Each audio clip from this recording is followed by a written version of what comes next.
Yosa, kembali lagi di Kako ini Medan dia. Ini dia full spoiler manga One Piece chapter 1062.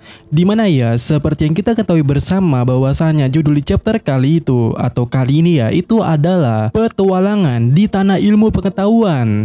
Nah, di sini ya kita bisa melihat entah ulahnya siapa pada covernya. Kita bisa melihat ya cover story Germa Double Six. Pulau Koko telah dalam kondisi mengenaskan, terlihat seluruhnya membeku di sana. Dan di panel pertama daripada chapter 1062 ya, itu melanjutkan hal yang terjadi di chapter sebelumnya, di mana terjadi kontak komunikasi di antaranya antara Vegapunk 02 dan para nakama Mugiwara Ichimi yang masih berada di Sanigo.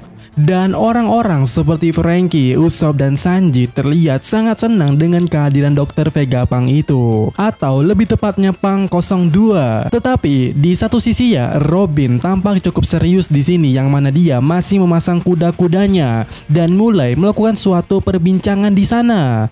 Tunggu bentar, tunggu. Aku belum pernah mendengar apapun tentang Vegapunk sebagai perempuan. Rentang karir mereka tidak sesuai dengan usia mereka yang terlihat pada saat ini. Dan sosok itu mengatakan ya itu jelas karena aku bukan Stella atau tubuh asli ya. Saya ini Punk 02, Vegapunk yang disebut Lilith atau kejahatan. Dan dia ya terus mengatakan kalau dirinya itu selalu ketat pada uang di sini dan mulai mencoba memalak Sanigo. Lalu mendengar ini ya, Nami merespon bahwasannya apa yang kamu lakukan di sini di lautan yang sangat dingin ini? Jika Anda ingin menyodok kami, setidaknya selamatin kami dengan benar.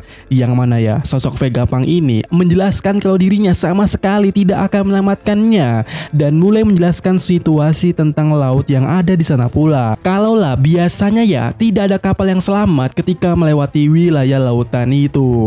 Dan singkat cerita ya, pada panel kali ini kita bisa melihat segerombolan makhluk terlihat muncul dari bawah laut dan secara singkatnya pula mengepung Sanigo.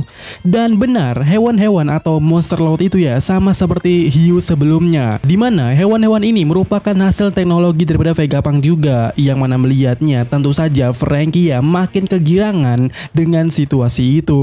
Kemudian ya di panel berikutnya kita melihat Lilith ini ya menerima panggilan dari seseorang dan kemudiannya pula terjadi suatu perbincangan yang sangat menarik di antaranya, di mana si penelepon itu mengatakan, "Oi Lilith, apa yang sedang kau lakukan di sana? Menjara lagi kah? Kau membutuhkan lebih banyak suatu kebanggaan sebagai seorang ilmuwan." Dan untuk satu hal lagi, orang-orang itu bukanlah orang yang mudah menyerah. Mereka itu adalah kelompok Mugiwara Ichimi yang menjadi Yonko di tempo hari yang lalu. Yang mana ya si Lilith ini mengatakan, ya aku tahu, maka seharusnya mereka itu ya punya harta karun yang banyak. Dan seseorang yang menelepon itu ya mengatakan kepada Lilith bahwasannya dirinya itu ya telah meremehkan kelompok itu, di mana si penelepon ini mengatakan untuk menegaskan kepada Lilith, coba perhatikan pendekar pedang yang ada di kapal itu.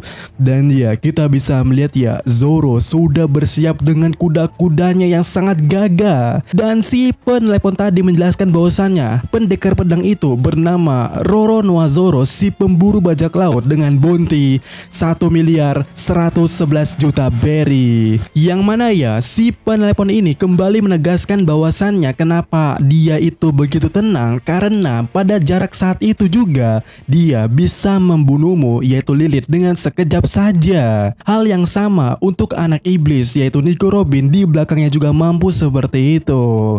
Dan mendengar ini ya, si Lilith ini tetap ngotot dan mempertanyakan, tetapi apa yang bisa mereka lakukan terhadap senjata binatang laut sebanyak ini? Dan si penelepon kembali menyatakan bahwasannya kalau yang kuat adalah yang menang. Sontak si Lilith itu ya sadar bahwasannya para idiot yang bertingkah konyol seperti Sanji membuatnya lengah dan mengatakan itu adalah umpan yang sangat konyol. Lalu di sini ya kita bisa melihat Zoro mencoba mengancam Lilith dengan mengatakan, "Oi Vegapunk, kau harus memenuhi permintaan kami. Tidakkah kau keberatan dengan itu?"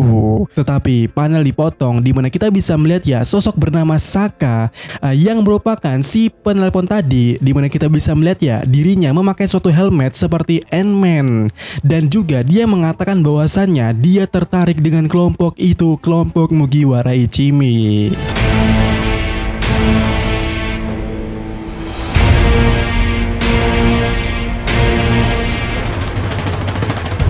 Dan terlihat ya mereka itu tengah berjalan di aliran air dan menuju suatu tempat ruangan dengan menaiki tangga. Di mana pula di sana ya terjadi suatu perbincangan.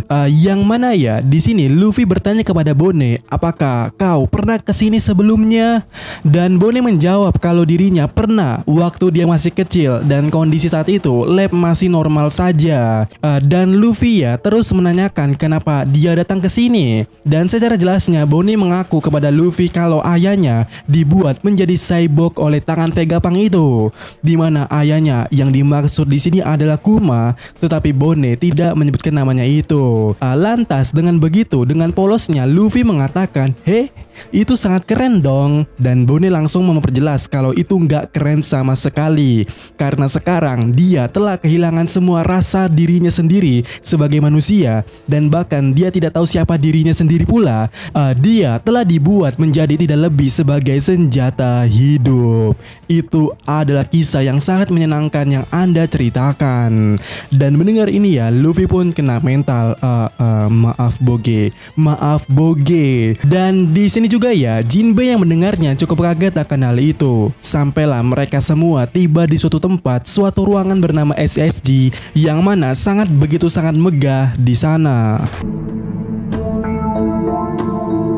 Dan kemudian ya di panel berikutnya sesosok naga yang mirip di Pangazat pada waktu itu, namun sepertinya bentuknya agak sedikit berbeda ya, tiba-tiba menyebutkan suatu semacam bim atau tembakan yang sangat menggelegar di sana. Sementara di sisi lainnya kita bisa melihat ya Luffy yang melompat ke arahnya. Tanpa sengaja Luffy termakankan oleh naga itu, dan sontak membuat Chopper dan Bone cukup kaget di sana. Namun yang mengagetkannya lagi di sini adalah entah bagaimana itu terjadi ya, Luffy tiba-tiba tembus dari belakang naga itu. Dan tak lama dari situ ya, di sini Bone melihat setumpuk es krim yang begitu menggoda di sana. Dan trio baru tercipta di sini. Luffy, Bone, dan Chopper begitu semangat ingin menyantap es krim itu di sana. Tapi bohong, ternyata es krim itu hanyalah hologram semata yang artinya tidak nyata. Dan mereka bertiga pun sontak kesal apa yang terjadi di sana. Sampai Luffy ya di sini berkuda-kuda seperti Gear 5. Nah, di halaman berikutnya kita bisa melihat ya Luffy dan yang lainnya sedang memperhatikan situasi yang ada di sana. Sampailah seseorang Chopper ya di sana salvok dengan sesuatu mesin makanan cepat saji. Sementara di sisi lainnya kita bisa melihat wanita robot raksasa muncul, yang mana ya robot itu mengantang Luffy, dan Luffy pun sontak terhempaskan ke mesin cepat saji itu, yang mana spontan mesin itu bekerja yang menghasilkan paket komplit bucket burger untuk 3 orang. Dan ya trio ini pun langsung penasaran. Yang di sini ya Bone yang mencoba pertama kali langsung jatuh hati dengan rasanya, yang mana juga membuat Luffy penasaran, dan akhirnya trio kita ini ya menyantap makanan itu. Dan mereka pun mulai memencet mesin tadi untuk mengeluarkan lebih banyak suatu makanan. Sepertinya ya mereka sudah lupa dengan Yamato. Dan wanita tadi itu ya terlihat geram dengan seekor naga di sana karena apa yang dilakukan naga tadi itu. Dan kemudiannya wanita itu ya mengajarnya di sana juga dan melepaskannya ke langit.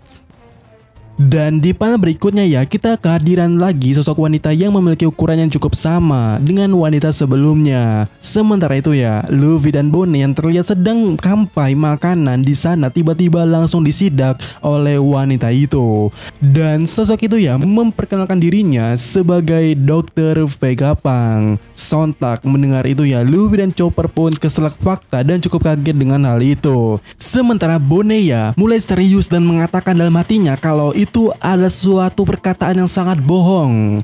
Dan scene pun ya berpindah ke suatu lautan di mana di sana ada kapal pemerintahan dunia yang sedang berlayar. Dan di dalam kapal itu mengangkut sejumlah anggota CP0 seperti Lucy, Kaku, dan Stacy, yang mana ya mereka bertiga tengah membahas sesuatu hal yang berkaitan dengan Dr. Vegapunk, yaitu membunuh Vegapunk dengan alasan ya sosok yang satu itu dianggap sama pemerintah sebagai seseorang yang tahu segalanya atau cukup tahu segalanya. Dan kemudiannya kita bisa melihat ya mereka ini anggota CP0 berdiskusi di antaranya dan memaparkan fakta menarik soal Vegapunk. Dan kita bisa di sini ya kita melihat sosok Vegapunk yang memiliki 6 bagian sosok Vegapunk lainnya yang menyerupai atau menjadi bidak daripada itu. Dan mereka itu ya dilabeli daripada Punk 1 sampai Punk 06. Dan kita bisa melihat di sini ya dijelaskan bahwasannya Punk 06 itu ditulis sebagai Deezer atau diucapkan sebagai Yowa. Sementara ya Punk 05 ditulis sebagai kekerasan, diucapkan sebagai Atlas. Nah lanjut di Punk 04 ya, dimana itu merupakan sesuatu yang disebut sebagai pengetahuan tetapi diucap sebagai Pythagoras. Kemudian Punk 03 disebut sebagai perasaan, diucapkan sebagai Edison. Sementara itu ya Punk 02 disebut sebagai Evil dan diucapkan dengan Lilith. Dan ya di Punk 01 ditulis sebagai benar, diucapkan sebagai Shaka atau Genius. Dan di last panel daripada chapter kali ini kita bisa melihat ya seorang anggota CP0 telah membawa Seraphim berbentuk Kuma. Dan ya, bagaimana menurut kalian pada chapter kali ini?